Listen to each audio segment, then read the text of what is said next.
Mayong hapon, niyan ang Butuan on News Update sa Butuan City Public Information Office.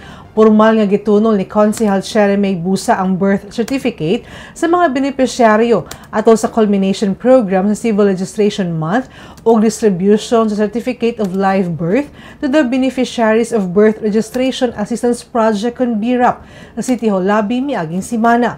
Ang BIRAP usa ka proyekto sa PSA nga gihingusgan pinaagi sa lokal nga panggamahanan sa Butuan, pinaagi sa CCRD aron motaas ang porsyento sa civil registration labi na sa marginalized sector. Sa mensahe ang gipaabot ni Vice Mayor Lawrence Fortun pinaagi ni Konsehal Sheremay Busa, duol sa opisyal ang programa tungod nakita niya ang kalisod sa mga tawo nga walay birth certificate. Kung walay birth certificate ang usa ka individual, wala sab kini makuha nga benepisyo gikan sa gobyerno tungod wala man kini na rehistro.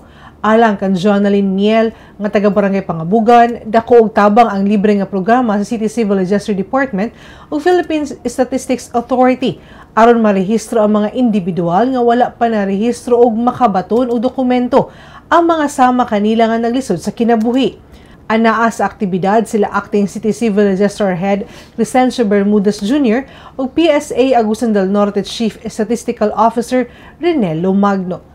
A birth certificate is a fundamental and indispensable document that establishes our identity, our nationality, and our citizenship. Mayo kayo ilang pagkuan ani ba nga labi na sa amo nga medyo pobre rami nga nagkuan nami sa mga libre jojo. Dako kay ni nga tabang para sa amo nga naay libre nga pagkuan sa mga birth certificate sa mga bata.